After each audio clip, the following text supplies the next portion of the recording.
Okay, I think we're live. Hello, Dee. How's it going? It's going good, Sinead. Thank you so much. To be here.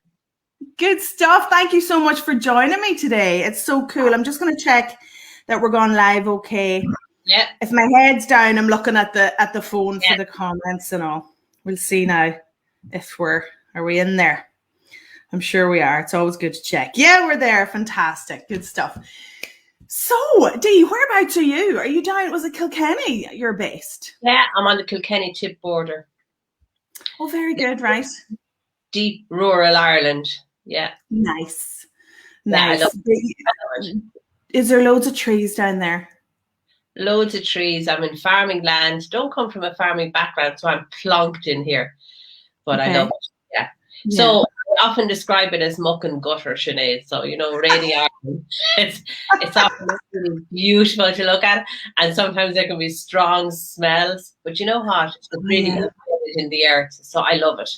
And I work in a kind of a sunroom, so I'm practically in the garden. And I love it. Yeah. That's class. My mum's actually from Westmeath, so I used to go down to the Midlands a lot as a kid. So I know what you mean, fantastic. Oh, someone has joined us. So hello to anyone who's joining us live today, and hello to anyone watching the replay. We are calling in the calm today, aren't we, Dee? We are indeed. Yes, you're very calm. I was saying before we came up live that I was feeling calm all morning, just thinking about it. Does that say something? Like, do you have to tune in to calm? Yeah, I suppose for me it is about intentionality and consistency. Yeah. Sometimes people come to me, Sinead, looking for like a quick fix. Dee, I'm really stressed. I'm in a bad place. Can you make me feel better? And actually, I say the answer is a little bit slower than that. It's intentionality and it's consistency. Little snippets of calm, which we all kind of write in. Yeah. Yeah, and I think we forget to consciously fit in. I know I do. Yeah. Yeah. Yeah. And I moved away years ago, when I first started mindfulness or when I was first investigating ancient wisdom traditions, I was thinking, so my lifestyle needs to be really quiet, non-engaged, lots of meditation. And it took me a lot of years and a lot of study to realize, actually, no, that's not true at all. Brain training, neuroscience, it's tiny, consistent snippets of intentional coming into the presence. Really forges new neural pathways in the brain and really changes our relationship with stress. But the training is intentional and consistent, but tiny. And so that's where I put my energy now in supporting people. So tiny snippets of intentionality. Okay. Wow. I just love it. It sounds like, common sense, but it just sounds beautiful or something. You know what I mean? Before we go further on that, because you're going to teach us a lot, I can tell. Can you give us a background of kind of your career story, I suppose, your life story to date? Yeah. So I kind of think I've come full circle now because I work mostly with women and mostly with women who are in human care professions. And that's how I started out myself, as a young one. Sure, I knew nothing about nothing, but I had this desire I was kind of religious as a young person. So I had this desire to do good, to be impactful. And I focused that in social care, which is really, Sinead, you're working with, in my case, working with young people who were really in deep pain. So young girls actually ended up working with when I was still only a few years older than them. But I supported young women, really, who had been abused in various ways and who were really living with deep pain. So they usually turned that experience in on themselves, like really strong self-harming, suicidal tendencies, or they lashed out and gave those who were supporting them an awful time. So I lived in that kind of place of pain and conflict. And I always had the belief that, if I loved people enough, or if I helped people to connect in with their self-worth enough, that it would be healing. But the reality was that as a young person, in that career, I think I was always referred to as like great in times of conflict. Do you go out and hang out with the person who's, you know, wielding a knife at themselves or at you? Oh, dear. And I can manage that. Or people who are trying to burn the house down. Or I remember spending a weekend with I was working in a borstal type situation as part of my training with a young man who spent the weekend digging a grave, a full-size grave, and telling me that I was going to be in it before I finished my shift. That kind of stuff. And I think in the moment, but I was kind of, I could always cope with whatever was presenting, or somebody trying to slit their throat or trying to choke me. But I think there was a hint, even in those days, that even though I was, you know, Teflon coated, great thing, Sinead, in social care is we're resilient. We pick ourselves up and go on and we cope with whatever. But even in those days, I knew there was a kind of a cost. So I'd be brilliant in the moment, totally, as you say, calm, you know, could manage whatever. But there was nearly always a physical cost. A few days later, I wouldn't be able to get out of bed. Or I'd have a sore throat and I couldn't speak. Or I'd be sick in my stomach. And so I think even though I didn't pay much attention in those days, I kind of got a hint that actually we're human beings. So when we do go through difficult times, we carry it in the body. And it's impactful. And so, so that moved me into, well, I suppose I did my training as a young one and I learned some things about how to be with people in pain. And then I moved into management roles. And then I moved from there into what I would call consultancy, but it's really then working with organizations or teams or individuals. And usually around kind of a debrief from those challenging situations. And then moving into, you know, professional training and support through supervision and that kind of reflective practice. And that brought me to mindfulness. So standing back and, okay, so how do I do my best work here? And how do I remember that I'm a human in doing this best work? How do I look after myself? Oh, okay. I'm just like, I just feel calm listening to you, and I could listen all day, and I kind of have to remind myself that I'm interviewing you because the story is so kind of captivating. I'll let you shut up and let you ask some questions. But that's where I come from. You know what I'm thinking? You know, social workers that I've met, and like I've been in settings as well where, but more on a counselling side of things, because my background is guidance and counselling. And I totally relate to that, you know, where maybe I was in tough situations that my competency level probably wasn't quite matching in terms of the cases in front of me. And doing a great job and being resilient, but then like burnt out and depressed for months afterwards. Well, not months, but, you know, for what felt like months afterwards, you know, and affecting the time that I had with my family, you know, like, you know, over Christmas or something, when you're trying to relax, that's when it is you recuperate. And do you know what I mean? So I get what you're saying. Absolutely amazing, Sinead, at what we can do as humans. You know, when we're passionate about the work, when we're in the middle of the work, we do amazing things. Yeah. We give it all, and we're there in the moment. In the moment, we are amazing. Human beings are amazing. But often there is the cost. And often we don't even notice the cost until it, you know, jumps up and bites us in the ass. Yeah, big time. And that's actually the question I had, right? So you're saying human care, which is social workers, maybe healthcare workers, nurses, teachers, anyone. Anybody who's dealing with people in a supportive capacity I'm here for you. I'm supporting you in some way. Right. Okay. I get it. Okay. And I guess what I'm thinking from the career coaching side of things, you know, because I'm always intrigued at the choices people make around their work. So when people are drawn to that work, it's because they're empathic, they're altruistic, they are capable and resilient.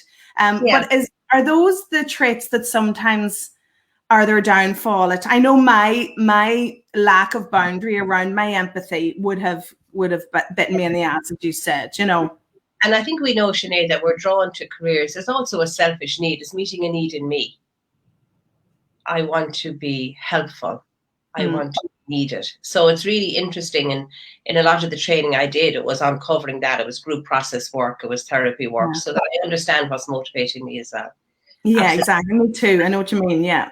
But it is true, you know, when I come in the great old days, Sinead, when I would come into a room and meet a team and start talking about boundaries and self-care, you could just see the eyes rolling, because most of us working in this area, look, we don't want to go anywhere near that. I'm grand, I'm fine. What are you on? I don't need any of that namby-pamby time, space. Right. Go away from me. It's huge. It's huge in human care work until we feel really stressed, and then we want something fast.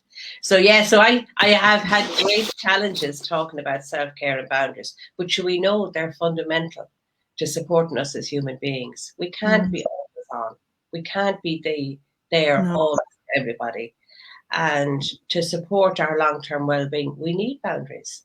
Like I always refer to the good old stories when we're on the airplane and you're getting the safety talk beforehand.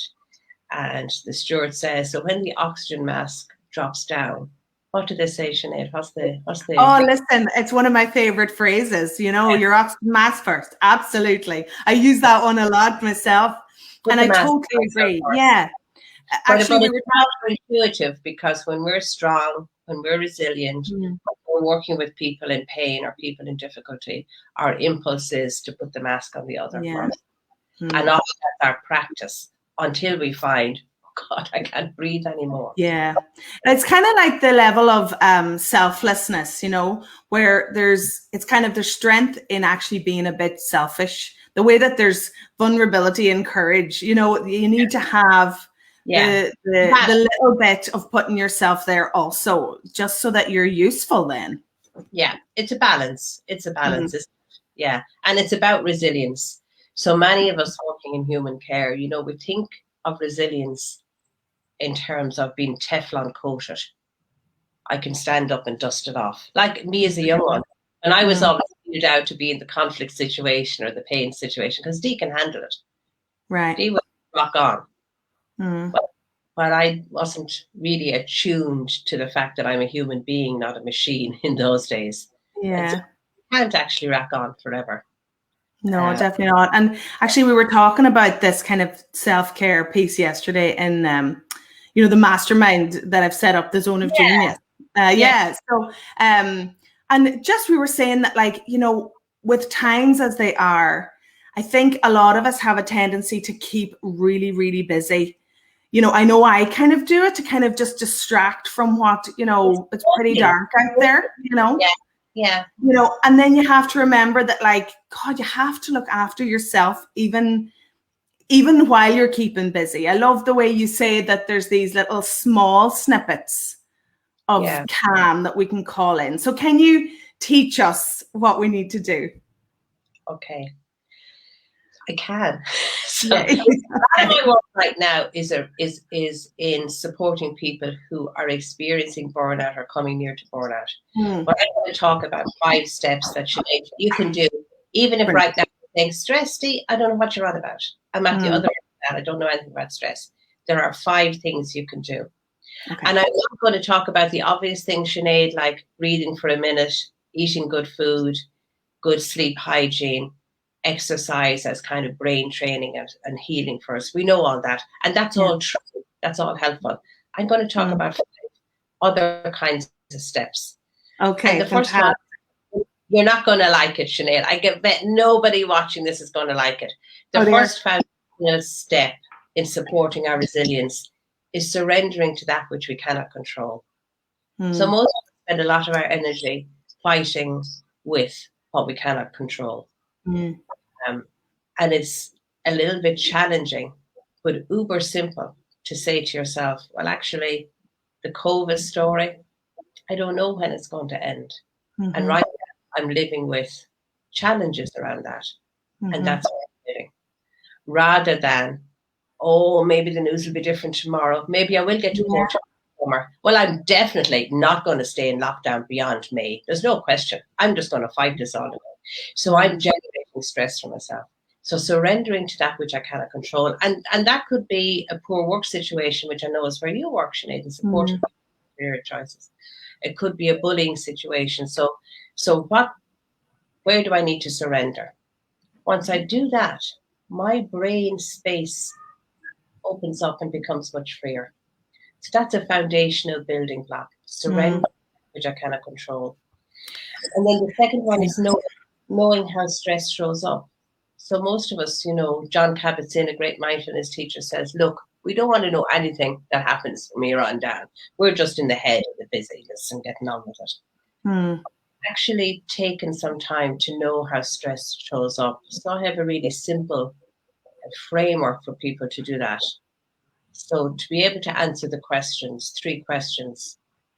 I get stressed when? Like what presses my buttons? I can know that is powerful stuff. The second question, when I get stressed, So what's our habitual way of managing stress? Like without thinking about it.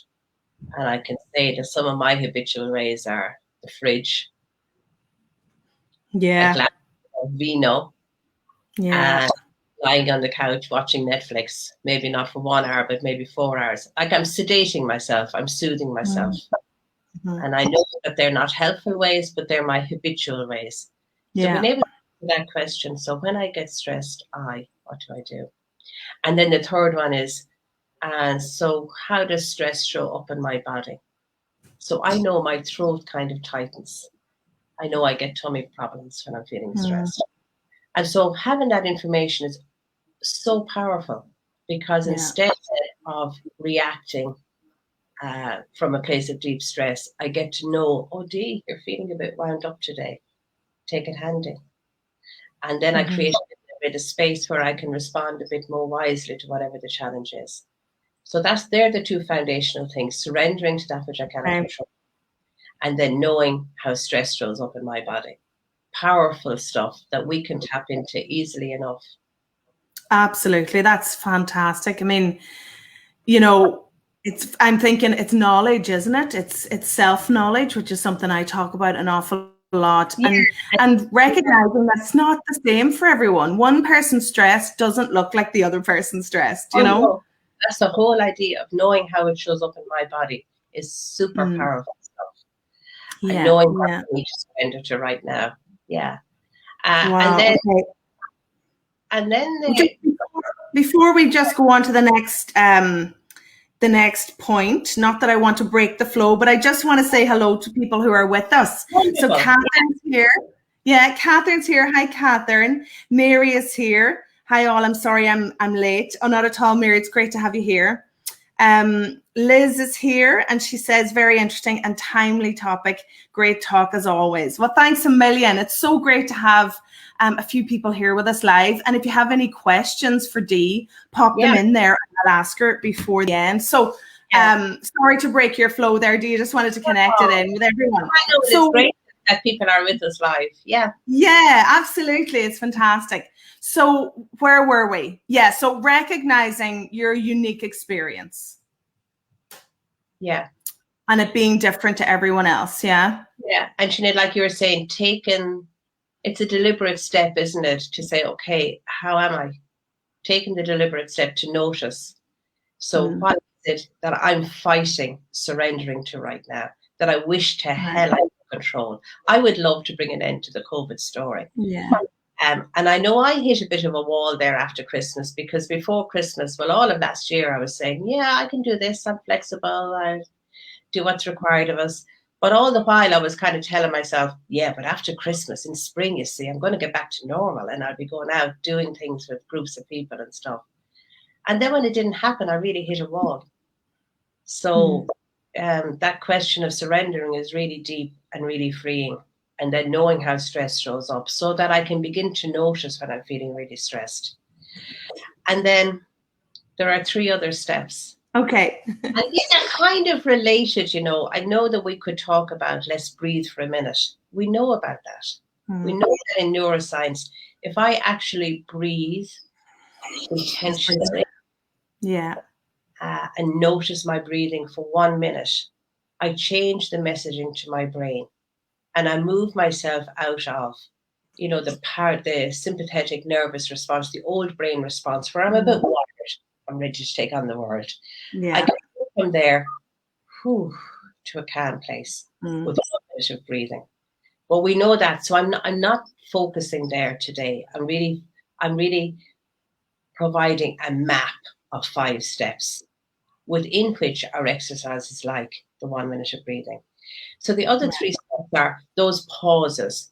So intentionally during the day, pressing the pause button. So I'm really busy. Perhaps I'm keeping myself really busy so that I can cope with these strange times we're in. Can I also press the pause button a few times in the day to breathe intentionally like that, or to boil the kettle and actually enjoy a cup of tea, or to step outside for a few minutes and I'm looking out my window now at the breeze moving the trees, just giving my body a break, which is super powerful stuff. So a pause, intentional. On that one of my favorite quotes that I often use, is the ancient, what would they call it? What's the phrase? It says, right, you should sit in meditation 20 minutes a day, unless you're too busy, then you should sit for an hour. And I think that kind of says it all. It's like, it's the only way that you can actually stop the clock from doing that crazy, spinning, is to stop and sit. That's the only way to slow down, is to do nothing. And we know that mindfulness practitioners in the neurosciences used to say that you needed 20 minutes of meditation a day. We now know that, it's consistency. So just 2 minutes. But if I do it every day, it's like building a muscle. So of course, So the pause, and you're right, Sinead, when I'm unthinkingly busy, or maybe even when I'm on that stress continuum, the last thing in the world I want to do is say, well, how are you, Dee? Let's just tune in here. Let's take a breath. Yeah. I don't go anywhere near it because I'm at bay. But actually, counterintuitively, the way to support myself is to take little pauses. Yeah. Dee, how are you? Yeah, and then it gets easier as you do it more. It gets easier. We know, sure, as humans, we're bundles of habits. Yes. So it is, the consistency is, for a period of 4 weeks, and then it becomes routine. But it's doing it when I don't feel like it. So the pause, and we can pause in all kinds of different ways. One is breathing, but we can pause in all sorts of ways. As you say, Sinead, we're all different. So how can I do a pause? It might be going out and spending a little while with the kiddies. Exactly. Or like, we'd often, you throw on the song in the kitchen, just dance around the kitchen. Yeah. With the kids, and that's breaks up the. Yeah. So the pause is intentionally moving from unthinking busyness into a moment of brain break. Okay. The 2 final steps are self-compassion. Now, people usually go berserk when I mention. Really? Can you be as kind to yourself as you naturally are to another? Can you notice that voice that we all have, the inner gremlin? Can you just dial down that voice and be kind to yourself, especially when you're making a mistake, or you're having a hard day, or you're crap? Can you be kind to yourself? So self-compassion, we know from neuroscience, is the cutting edge of mindfulness. It's amazing brain training, and we can do it in tiny steps. And the last one is gratitude. Also, I'm feeling crap. I don't want to say, I'm grateful for having a roof over my head, or I'm grateful for having a loving partner. So the strange thing is, we know from neuroscience that even if I say it and I don't believe it, my body physiologically, chemically is benefiting from that expression of gratitude. Wow, really? Have they shown that? Absolutely, evidence-based. I didn't know that. Thich Nhat Hanh, a very elderly mindfulness teacher, years before the neuroscience caught up with him, he knew the business about, he would always say in these instructions, and smile as you breathe out. And I often remember as a young person saying, go away from me, I don't feel like smiling. Yeah. But he knew that if I smile, that sends, even if it's completely false from the teeth out smile, that sends a message to my brain. That the brain, everything's going to be okay. The brain sends a message back. Yeah, totally. And the neuroscientists now can actually show this process happening with both gratitude and things like smiling. So we can give the brain messages that helps us to calm down. Okay. Yeah. Amazing.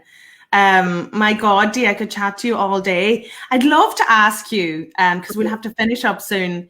What's your take, in terms of the connection between what the evidence we have now and the ancient wisdom? They sit nicely together. Is there things that don't sit, or what stands out there? Yeah. Well, actually, I always say when people pay me good money to teach them something in mindfulness, actually, I'm not teaching anything new. There is nothing new. We just have new ways of understanding it. So exactly. I use a tagline that says ancient wisdom, neuroscience, and nature. And if you look at the really old wisdom traditions, East or Western, they already knew that pressing the pause button was healing. They already knew, like the Japanese, we're all very excited now about forest bathing. The Japanese knew this 6,000 years ago. Now we have the doctors in Wales prescribing forest bathing, which is nothing more than we know nature heals. The neuroscience is an area of fascination for me because it shows us, like you mentioned, evidence-based. So like the Japanese ancients or the ancient wisdom traditions of, we say, the original people in Australia who 6,000 years ago knew that actually withdrawing and spending time alone and in quiet was powerful medicine. The neuroscientists can kind of show us this brain activity now. Like I say, if we smile even falsely, it sends a message to the brain, which sends messages back, chemical messaging that floods the body with the healthful, calming oxytocin. The ancients didn't know that, but they knew. No, but isn't it funny that we need, well, not need, but that we are asking for or inquiring or seeking evidence now? Is that just a sign of the I guess, the scientific advancements that we've seen over a couple of generations? It's like, I want to see the proof, whereas they didn't question it. In but also, I think in ancient wisdom traditions, it was aligned with philosophy and way of living. So we now live in a different world where many of us don't have a belief system, or we don't have a philosophy underpinning our way of being. So I think that's a poverty, because we're just looking for the quick fix. And in many ways, some of these practices now will give us a quick fix. But the funny thing is, if you begin to practice in that way, it does lead you. Like, for example, I might falsely practice gratitude. I'm grateful to have a roof over my head. Well, I don't really feel that, but Joanne said I should say it. I am going to get the benefits. But funny enough, after a period of time, I will feel grateful. Definitely. About, I want to buy a new car, and I want a red Audi. Mostly because I never see them in my community. So I'm going to stand out. I'm going to be your one with the red Audi. And as soon as I say that, I start seeing red Audis. Yeah. That's scientifically, that's how it is. Yeah. So that's how it is with these practices of learning to live with intentionality, learning to pause, learning to remember I'm human. I might start because I'm feeling stressed and I want to feel better. But it does lead me to living in a slightly different way. Yeah. Where I do feel grateful, where I do value time with the family, where I do see that boundaries make perfect sense. It doesn't make me a poor human care practitioner. It makes me a fantastic human care practitioner. And I have a life, and I am human. So I move into a different way of being, but it takes some time for sure. Yeah. Wow. I'm taking it all in, Dee. Thank you so much for your such wisdom today. Tell us about your website and your Facebook group for anyone who wants to follow up. Okay. So my website is, you have it up there, Sinead, so good of you, Mindful Facilitation. So I do offer digital and live online mindfulness courses, really helping people to find their own pathway into how do I benefit from this, giving myself a chance to realize I'm human. And I also do one-to-one. supervision and support. So providing that kind of reflective space for people to find their own path, because I'm a great believer that we can teach methods and things, but we all find our own path into pressing our pause button and living with intentionality. So I love supporting people. And the Facebook group is specifically focused on women, and particularly women in leadership in human care work. And calling attention to our need to care for ourselves, have boundaries, and be passionate career women. Fabulous. And the name of that group? Is Coming Home to Calm. Coming Home to Calm. So if you search that on, actually, I'll pop the link to that underneath this and in the blog post. Of course, yeah. Oh my God. Thank you so much, Dee, for your time today. And thanks to everyone who joined us. And thanks to it was a pleasure, indeed. And if anyone's watching the replay and you have questions or anything, pop them in the comments and myself and Dee will get back to them. Dee, you keep an eye on this post. And if there's any questions, we can. Excellent. Okay. Thank you so much. I'll chat to you soon, everyone. Take care. Bye.